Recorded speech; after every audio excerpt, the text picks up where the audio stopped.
ملک شام سے اور ایران سے کچھ لوگ آپ کی خدمت میں آئے تو وہاں سے کچھ کنیزیں بھی آئیں، ان کے بادشاہ پیغام لے کے شاہ ایران کی کنیز کو ملکہ نے کہا کہ نا حضرت عمر کی زوجہ کو دیکھ کے آنا ذرا کس طرح کی ہے۔ ہمارے ملک میں کیا کہتے ہیں؟ خاتون اول، جی خاتون، باقی سارے دووں میں خاتون اول، ذرا خاتون اول کو دیکھ کے آنا۔ تو وہ جب آئی نا گھر میں ملنے تو کہا کہ مجھے میری ملکہ نے کہا تھا کہ عمر کی زوجہ سے، اہلیہ سے ملاقات کر کے آنا۔ تو حضرت عمر کی اہلیہ نے نا ایک جوڑا کپڑوں کا دے دیا ملکہ کے لیے اور ایک خوشبو کی شیشی دے دی۔ اب جب وہ تحفے وہاں گئے تو اس ملکہ نے نا کچھ سونے کا سامان بھیجا، کچھ زیورات بھیجے، کچھ تحائف بھیجے۔ جب حضرت عمر کے گھر آئے نا وہ خادم لے کے آیا، اس نے کہا جی آپ کی اہلیہ نے تحفے بھیجے تھے۔ تو جواب میں شاہ ایران کی بیوی نے، یہاں جس ملک کا وہ سفیر تھا، انہوں نے بھی یہ بھیجے۔ تو حضرت عمر فاروق نا وہ تحفے لے کے گھر گئے تو جا کے کہنے لگے اپنی اہلیہ سے، یہ تو کب سے تحفے تحائف بھیجنے لگ گئی ہے؟ یہ کب سے نظام شروع ہو گیا؟ تو کہ حضور تحفہ دینا لینا تو ٹھیک ہے، سنت ہے، محبت بڑھتی ہے، تو یہ کوئی قباحت نہیں، اور میں نے اپنی ذاتی استعمال کے لیے جو چیزیں رکھی تھی وہ میں نے دی ہیں۔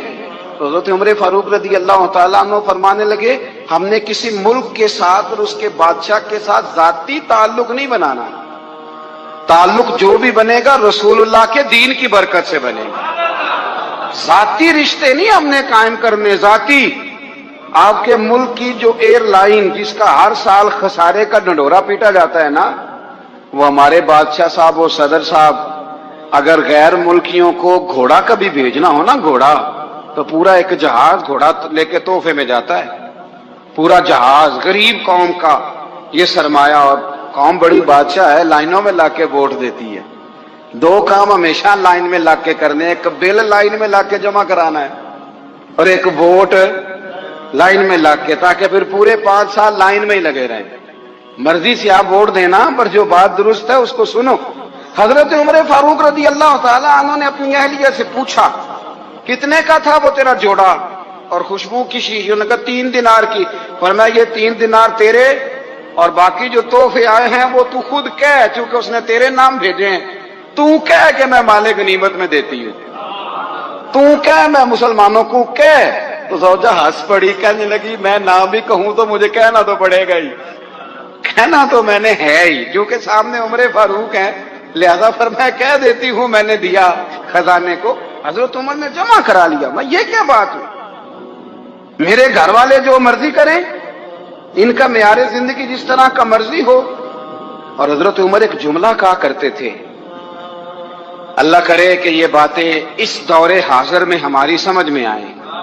حضرت عمر فاروق رضی اللہ تعالیٰ عنہ اپنے بچوں کو فرمایا کرتے تھے کہ بہت آدمی کو بھوک لگی ہو نا، اور پھر اس کی پسند کا کھانا پکا ہو تو اتنے شوق سے وہ اس کھانے کو دیکھتا ہے نا، فرمایا اس طرح پوری قوم اپنے بادشاہوں کے خاندان کو دیکھتی ہے، اس تیزی کے ساتھ دیکھتے ہیں کہ ان کے گھر میں کیا ہو رہا ہے، ان کا معیار زندگی کیا ہے، ان کا سٹیٹس کیا ہے۔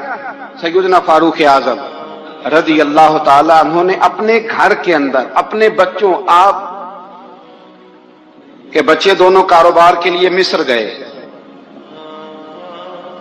تو وہاں کے گورنر صاحب نے لوگوں سے، ایک بہت بڑا قافلہ گیا مدینے سے مصر تجارت کے لیے، جاتے ہیں نا آج بھی قافلے کئی ملکوں میں، تو یہ گئے تجارت کے لیے۔ تو حضرت عبداللہ ابن عمر، حضرت عبید اللہ ابن عمر، حضرت عمر کے دونوں بیٹے گئے۔ جناب عمر فاروق کے بچے جب وہاں پہنچے تو مصر کے گورنر نے نا لوگوں کو تعارف کرایا کہ یہ عمر فاروق کے بیٹے ہیں، یہ حضرت یہ چودھری کے بیٹے کو کون بتاتا ہے کہ تو چودھری کا بیٹا ہے؟ باہر والے بتاتے ہیں، گھر والے جی۔ اور سیٹھ صاحب کے بیٹے کو کون بتاتا ہے کہ تو سیٹھ صاحب کا بیٹا ہے؟ اور مالک کو کون بتاتا ہے کہ تو مالک کا بیٹا ہے اور یہ کرایہ دار ہے؟ یہ کون بتاتا ہے؟ یہ سوچ ہم دیتے ہیں بچوں کو، چودھری اور کمی کی سوچ، امیر اور غریب کی سوچ، مالک اور کرایہ دار کی سوچ۔ گھر کے مالک کی اور کام کرنے والے کی سوچ یہ ہم دیتے ہیں، یاد رکھنا یہ ہم دیتے ہیں، یہ ہمارا مزاج ہے، یہ باہر سے نہیں آتی۔ تو کوئی شہزادہ ہے، تو سیٹھ ہے، تو نواب ہے، یہ سوچ باہر سے نہیں آتی، یہ اماں سوچ دیتی ہے، اماں، یہ ابا سوچ دیتا ہے۔ اور پھر جب تباہی اترتی ہے تو اس کے ذمہ دار بھی باہر والے نہیں ہوتے، گھر والے ہوتے ہیں، گھر والے۔ ہمارے بچوں کی طبیعتوں پر زیادہ نقش باہر والوں کا نہیں ہوتا، گھر والوں کا ہوتا ہے، یاد رکھیے گا۔ حضرت عمر فاروق رضی اللہ، بچے ہیں، شہزادے ہیں، وہ کاروبار کرنے گئے اور وہاں لوگوں نے بتایا گورنر صاحب نے کہ یہ فاروق اعظم کے بچے امیر المومنین کے۔ لوگوں نے ان سے زیادہ مال خریدا، تجارت میں زیادہ نفع ہوا، ظاہر ہے کہ وہ آپ کے جو اللہ خیر کرے حکمران ہیں، ان کے کاروبار کتنے ملکوں میں ہیں، کس بنیاد پر ہیں؟ وہ صرف اس بنیاد پر کہ وہ حکمران رہے، ان کے لیے آسان تھا بڑے لوگوں سے تعلقات بنانا۔ حضرت عمر فاروق رضی اللہ تعالیٰ عنہ کے بچے ڈھیروں مال کما کے جب واپس آئے نا، تو حضرت عمر سے آ کے بچوں نے بطور محبت کا، ابا جی اللہ نے بڑا ہی فضل کیا ہے، بڑا مال کمایا الحمدللہ، یہ دیکھیں کتنا نوازا ہے۔ تو حضرت عمر کہنے لگے سارے قافلے نے اتنا ہی کمایا ہے؟ سارے قافلے نے اتنا ہی کمایا؟ تو حضور نہیں، سارے قافلے نے اتنا نہیں کمایا، سب کو اتنا نہیں ملا۔ وہ تو وہاں گورنر صاحب نے لوگوں کو تعارف کرایا تھا کہ یہ عمر کے بچے ہیں، تو لوگوں نے پھر ہم سے بڑا ہی خریدا۔ تو حضرت عمر فرمانے لگے ٹھیک ہو گیا، میں بات سمجھ گیا ہوں، اس طرح کرو جو تمہاری اصل زر تھی نا، جو راز تھی، وہ رکھ لو اور باقی سارا مال مال خزانہ میں جمع کرا دو، اس لیے کہ یہ تم نے تجارت نہیں کی، یہ تم نے اپنے باپ کا نام بیچا ہے، یہ تم نے امیر المومنین کے بیٹے ہونے کا فائدہ اٹھایا ہے۔ فرمایا یہ تمہارا نہیں حق، یہ مسلمانوں کا ہے، اس لیے کہ یہ مال تم نے محنت سے نہیں کمایا، یہ باپ کی کرسی کا فائدہ اٹھایا ہے۔ اور فرمایا اگر تم نے مال جمع نہ کرایا تو میں مال بھی لے لوں گا زبردستی اور کوڑے بھی ماروں گا، ڈبل سزا دوں گا، مرضی سے جمع کراؤ گے تو کوڑوں سے بچ جاؤ گے۔ بڑے بیٹے نے تو جمع کرا دیا، تو چھوٹا تھوڑا پریشان ہوا، تو حضرت عبداللہ ابن عمر چھوٹے کا ماتھا چوم کے کہنے لگے بیٹے چپ کر کے جمع کرا، یہاں بھی فخر کر کے ہم عمر کے بیٹے ہیں، اور قیامت میں بھی فخر کریں گے کہ ہم فاروق اعظم کے بیٹے ہیں۔ یہاں بھی ناز کریں گے اور وہاں بھی ناز کریں گے کہ عمر کے بچے ہیں۔ ہمارے باپ نے خود بھی حلال ہی کھایا ہے، اور جب ہماری کمانے کی باری آئی ہے تو ہمیں حکم بھی حلال کھانے کا دیا۔ بھائی ہمارا مزاج نہیں۔ بچہ جب لے کے آتا ہے 2 لاکھ روپیہ تو کبھی پوچھے کہاں سے آیا ہے؟ جب وہ پہلے دن غلط دوستوں کے پاس جا کے بیٹھتا ہے تو کبھی نکالا ہے گھر سے اسے؟ یہ بہت سارے خمیازے ہمیں اس لیے بھگتنے پڑتے ہیں کہ ہم ابتدا میں سوراخ بند نہیں کرتے، جب اس میں شگاف پڑ جاتا ہے، سیلاب آتا ہے تو ہمیں ہوش آتی ہے۔ حضرت عمر نے اپنے گھر میں نگرانی رکھی، کڑی نگرانی، زیادہ نماز گھر میں پڑھتے تھے حضرت عمر، نفلی نمازیں زیادہ کیوں بلا؟ بھائی یاد رکھیں کہ آپ نے اگر سجدہ کرنا ہے تو بچہ لیٹ جائے گا، وہ اسے پتا کوئی نہیں سجدہ کیا ہے، لیکن جب گھر میں کبھی قرآن ابا جی کھول لیں نا، جب ابا جی کا موڈ بن جائے نا لیکچر دینے کا، وہ گھر میں شروع ہو جاتے ہیں، کہتے ہیں آپ لوگ نماز نہیں پڑھتے اس لیے میرے کاروبار میں برکت کوئی نہیں، تم سویرے قرآن پاک نہیں کھولتے تو میں تباہ ہو گیا۔ تو میاں آپ نے کب گھر میں قرآن پاک کھولا تھا؟ آپ نے کب نماز پڑھی؟ آپ نے کب گھر کے اندر اللہ رسول کا ذکر کیا تھا؟ آپ نے کب حدیث چھیڑی؟ آپ نے بھی تو گھر کے اندر جب بھی آپ آئے ہیں تو آپ نے وہی کچھ کیا جو دنیا دار کرتے ہیں۔ آپ بھی تو اپنا موبائل لے کے الگ کونے میں بیٹھ گئے، آپ نے بھی تو کہا ہے کہ اب تمہارے چینل ختم، اب میری مرضی والا چلے گا۔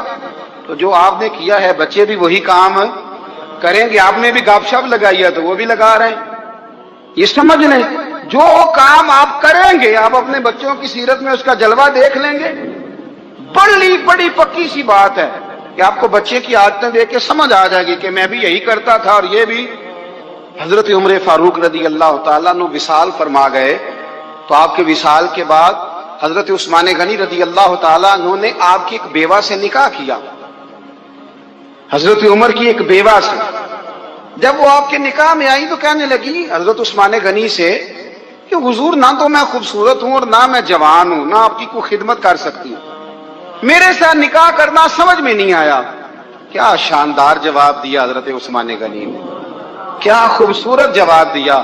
فرمانے لگے میں نے اس لیے نکاح نہیں کیا کہ مجھے تمہارے حسن سے دلچسپی تھی یا تمہاری خدمت کی ضرورت تھی، میں نے تو اس لیے نکاح کیا ہے کہ مجھے بتاؤ عمر فاروق گھر کے اندر اپنے رب کی عبادت کس طرح کرتے تھے، وہ قرآن پاک کس طرح پڑھتے تھے، وہ رویا کیسے کرتے تھے، استغفار کا طریقہ کیا، کس وقت کس انداز میں وہ اپنے رب کو یاد کرتے تھے.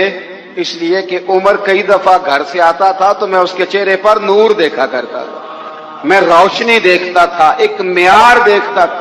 نکاح اس لیے کیا ہے کہ مجھے عمر کی جو گھر کے اندر کی عبادت ہے اس سے آگاہ کرو، تاکہ عثمان غنی بھی چاہتے ہیں اس طرح کے عمل کرو جس طرح کے عمر فاروق کر کے گئے ہیں. بھائی جب تک ہم اپنے گھر میں وہ توجہ نہیں دیں گے، وہ مزاج دیکھیں نا، ہمارے گھروں میں جب نقشہ پاس ہوتا ہے تو ٹی وی لان بھی اس میں ہوتا ہے، ڈرائنگ روم بھی ہوتا ہے، نماز کی جگہ بھی ہوتی ہے نقشے میں. صحابہ جب گھر بناتے تھے تو ایک مسجد بیت کا نقشہ پاس کرتے تھے، ذہن میں رکھتے تھے کہ یہ کونا نماز کے لیے، وہاں جوتے لے کے کوئی نہیں جائے گا، وہاں نماز پڑھی جاتی تھی، عورتیں وہاں اعتکاف کرتی. ٹی وی لان تو آ گیا ہے اور گھر کے اندر ٹی وی رکھنے کے لیے تو ایک کمرہ الگ سے بنا دیا گیا ہے، اور اب جو نئے نقشے پاس ہو رہے ہیں اس کے اندر گھروں کے اندر جگہ بنائی گئی ہے جہاں کمپیوٹر رکھے جائیں، اور بچوں کے لیے وائرنگ ہوگی نیچے تاکہ انہیں کوئی مشکل درپیش نہ ہو. یہ ساری چیز ہم نے نہانے کے لیے گھروں کے اندر اتنے اتنے بڑے واش روم بنائے ہیں کہ لگتا یہ ہے کہ سوائے نہانے کے اور کام ہی نہیں کوئی گھر میں ہوگا. ہر چیز آ گئی، پر اللہ کرے کوئی تفسیر بھی ٹیبل پہ پڑی نظر آئے، کوئی حدیث کی کتاب بھی ٹیبل پہ پڑی نظر آئے. اللہ کرے کہ جس طرح ابا لطیفہ سن کے آتا ہے تو جب تک سنا نہ لے اسے ہضم نہیں ہوتا. اللہ کرے کہ وہ جمعے میں بیان سن کے جائے تو اس کا بھی دل کرے میں اپنے بچوں کو سناؤں. وہ نبی پاک کی کوئی حدیث کہیں سے سنے تو گھر جا کے سنائے. جب تک یہ معیار نہیں بنتا آپ کیسے توقع کرتے ہیں کہ گھر کے اندر اللہ کی رحمتیں نازل ہوں گی؟ آپ یہ کیسے توقع کرتے ہیں کہ گھر کے اندر وہ معیار اور وہ مزاج بنے گا؟ حضرت عمر فاروق نے ذاتی زندگی پر جو توجہ دی، گھر والوں کے معیار پر جو توجہ دی حضرت عمر فاروق رضی اللہ تعالیٰ عنہ نے، وہ بھی بڑی دیدنی ہے. حضرت ابو موسیٰ اشعری کو نا آپ نے وزیر خزانہ بنایا، وزیر خزانہ. تو حضرت ابو موسیٰ اشعری کہتے ہیں کہ حضرت عمر کو شے خزانے میں رہنے تو دیتے نہیں تھے. تو ایک دن میں صفائی کر رہا تھا اس کمرے کی جس میں خزانہ رہتا تھا. ہمارے تو ملک میں جو جاتا ہے وہ صفائی کر کے ہی جاتا ہے، اللہ خیر کرے. اور خیر معیار بدلتا ہے. جو پچھلی حکومت ہوتی ہے وہ قرضہ اٹھاتی ہے، وہ باہر سے جاتی ہے تو قرضہ لے کے آتی، اور جو نہیں آتی ہے وہ کہتی ہے ہمیں پیکج مل گیا ہے. وہ قرضہ نہیں اٹھاتے، ان کو کیا ملتا ہے؟ یعنی پچھلی نے قرضہ لیا تھا اور ہم نے، واہ جی واہ کیا خوبصورت انداز ہے. اس کا نام بدل کے نا، انہوں نے قرضہ لیا تھا اور ہم نے، میں کہا بڑے شاندار سیانے بندے ہو گئی. اور اللہ تعالیٰ خیر فرمائے، ہمارے جو بڑے شاندار قسم کے دوست ہیں نا، شاندار، جن کا ادب سے نام لیتے ہیں، وہ عرب کے بادشاہ ہیں. ہم تو عرب خالی کہتے بھی نہیں، عرب شریف کہتے ہیں، عرب شریف. انہوں نے پتہ کیا کیا ہے؟ انہوں نے اس طرح کیا ہے کہ جو کشمیریوں کا قاتل تھا نا اس کے گلے میں میڈل ڈال دیا ہے. یہی کام وہ کرتے رہتے. انہوں نے پہلے انہیں بلا کے مندر بھی بنوائے تھے، ہمیں کوئی شکوہ نہیں، ان کی زمین ہے، اللہ تعالیٰ توفیق عطا کرنے والا ہے. پر خیال یہ تھا کہ چلو کشمیریوں کے زخموں پر نمک نہ چھڑکتے، 2 مہینے انتظار کر لیتے، کچھ حالات سنور جاتے، کچھ تھوڑا انتظار. ہیں ہمارے دوست، ہمارے وزیر اعظم صاحب جب جاتے ہیں تو وہ پھولوں کا ہار ڈالتے ہیں ہمارے دوست. لیکن انہیں وہ حدیث یاد نہیں کہ نبی پاک علیہ السلام نے فرمایا جب میرے مومن کو تکلیف ہوتی ہے تو مجھے بھی گنبد خضرا میں تکلیف ہوتی ہے. انہیں نہ کشمیریوں کا خون یاد نہیں آیا، انہیں برہان وانی کی کٹی ہوئی لاش یاد نہیں آئی، انہیں 30,000 بیوہ عورتیں 30,000 بیوہ عورتیں یاد نہیں آئی، 30,000 بیوہ عورتیں جن کے ساگ اجڑ گئے، اور انہیں 1.25 لاکھ یتیم بچہ یاد نہیں آیا جو یتیمی کی زندگی گزار رہا ہے. اور اس کے باوجود بہت بڑے ذمہ دار ہیں وہ. مجھے پڑھ لینے دو آج احمد فراز کا شعر. وہ ہمارے مکتب کوئی ایسا نہیں کہ وہ مولوی تھا، وہ غیر جانبدار تھا، پر مجھے آج پڑھ لینے دو اس کا شعر، ایک کلیجے کا درد ہے، پڑھ لینے دو۔ اس نے کہا تھا کہ پڑھتا ہوں تو کہتی ہے یہ خالق کی کتاب ہے، مثل یہودی یہ سعودی بھی عذاب، اس قوم کے بارے میں کیا لکھوں فراز، کعبے کی کمائی سے جو پیتے ہیں شراب، کعبے کی کمائی سے جو پیتے ہیں شراب، اس قوم کے بارے میں کیا لکھوں فراز، کہ کعبے کی کمائی سے جو پیتے ہیں شراب۔ میں خیال نہیں آیا تمہارا صرف دین یہ ہے کہ قبریں گرا دو، مزارات گرا دو، فقط یہ دین ہے؟ کوئی نبی پاک کے روزے کی طرف منہ کرے تو اسے مشرک کہو، یہ دین ہے؟ اس کا نام مذہب رکھا تم نے؟ مذہب تو اس کا نام ہے کہ جو رسول اللہ کا نام لینے والا ہے وہ ہمارا یار ہے، اور جو نبی پاک کا نام لینے والا نہیں، ہمارا اس سے کوئی تعلق، یہ دین ہے۔ حضرت عمر فاروق کی سیرت سنا رہا ہوں، حضرت عمر کی۔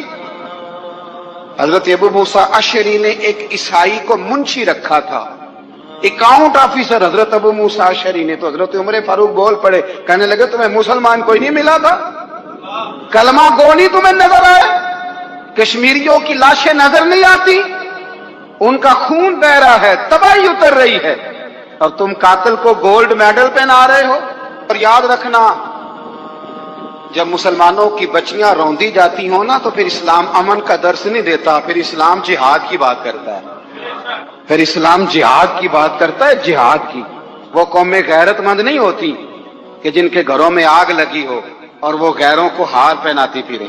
اللہ کا کچھ خوف کرو، زندگی مختصر ہے، دبئی میں کتنے رہے اور کتنے چلے گئے۔ خدا را کچھ، خدا تم سے اچھے تو وہ نیو یارک کے رائٹر ہیں جو کم از کم اپنے کالموں میں کشمیر کی بات کرتے ہیں، تم سے اچھا برطانیہ کا وہ شخص ہے جو کم از کم بی بی سی لندن پہ رپورٹ جاری کرتا ہے تو کہتا ہے کشمیر پہ ظلم ہو رہا ہے۔ تم سے تو وہ اچھے رہ گئے، تم نے بات کرنا تو دور کی بات، تم نے دشمنوں کے گلے میں ہار پہنانے شروع کر دیے۔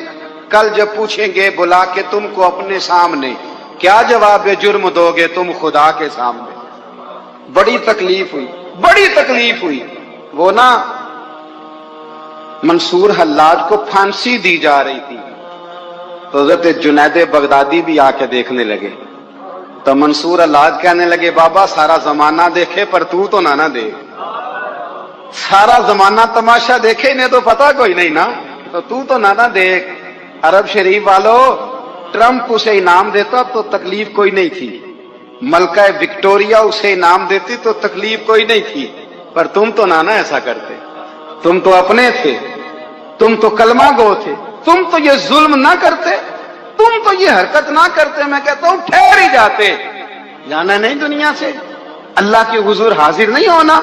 جب رسول اللہ قبر میں آئیں گے تو کیا جواب دو گے؟ خدا را، حضور نے فرمایا تھا گناہ روک نہیں سکتے تو دل میں ہی برا جان لو۔ ذالک اضعف الایمان، یہ کمزور ایمان ہے، کم از کم اتنی حد تک تو آ دو، دشمن سے گلے تو نہ ملو۔ خدا را سمجھیں، ہمارا پہلا تعارف یہ ہے کہ ہم رسول اللہ کے غلام ہیں۔ اقبال نے کہا تھا وطن کا بت نہ بنانا، وطن کو بت نہ بنانا۔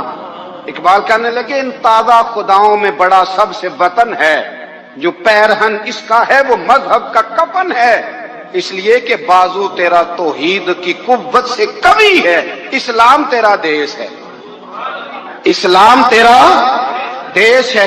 کیونکہ تو مصطفی ہے، تو نبی پاک والا ہے، مصطفیٰ والا، اسلام تیرا دیس ہے، تو مصطفی ہے۔ امریکہ میں جو مسلمان رہتا ہے ہمارا بھائی ہے، اور پاکستان میں جو مرزائی رہتا ہے اس سے ہمارا کوئی تعلق نہیں ہے۔ حضرت عثمان غنی نے اپنے چچا کے بیٹے سے کہا تھا کہ تو کلمہ نہیں پڑھتا تو تیرا میرا رشتہ کوئی نہیں۔ بلال حبش سے آیا ہے پر میرے نبی کا غلام ہے تو سگے بھائیوں سے بھی آگے ہے۔ ہزاروں قومیں وجود میں آئیں دہر میں خشک و تر کے رشتے سے، پر ہم نے بنیاد دوستی رکھی یاد خیر البشر کے رشتے سے۔ اپنی ملت پر قیاس اقوام مغرب سے نہ کر، خاص ہے ترکیب میں قوم رسول ہاشم۔ کچھ خیال کرے، پہلا تعارف دین ہے، اگر دین نہیں تو پھر کسی وطن کی کوئی ضرورت۔ اس لیے کہ پاکستان کا تصور اقبال نے پیش کیا نا، تو اقبال کہنے لگے ان تازہ خداؤں میں بڑا سب سے وطن ہے، جس کو تم بت بنا کے پوجتے ہو، ہمارا وطن تو ہمیں جان سے زیادہ پیارا ہے، پر پہلے پاکستان نہیں، پہلے اسلام، پہلے اسلام تیرا دیش ہے، تو مصطفی بھی ہے۔ تو آمدام برسر مطلب حضرت عمر فاروق رضی اللہ تعالی عنہ۔ حضرت سیدنا ابو موسیٰ اشعری کہتے ہیں کہ میں نے نا صفائی کی، مال غنیمت کی میں نے صفائی کی، تو ایک دینار مجھے نا کہیں پڑا ہوا مل گیا، تو فرماتے ہمیں اجازت ہوتی تھی کہ ایک آدھ دینار ہم اپنی مرضی سے کہیں خرچ کر۔ تو حضرت عمر کے بیٹا گزر رہا تھا، تو حضرت ابو موسیٰ اشعری کہتے ہیں میں نے صفائی کی تو ایک دینار نکلا، تو میں نے وہ ایک دینار نا حضرت عمر کے بیٹے کو دے دیا۔ میں نے کہا لو بیٹا اپنے چچا کی طرف سے تحفہ۔ تو گھر جا کے انہوں نے حضرت عمر کو بتایا کہ چچا نے پیسے دیے ہیں، چھوٹے بچے تھے۔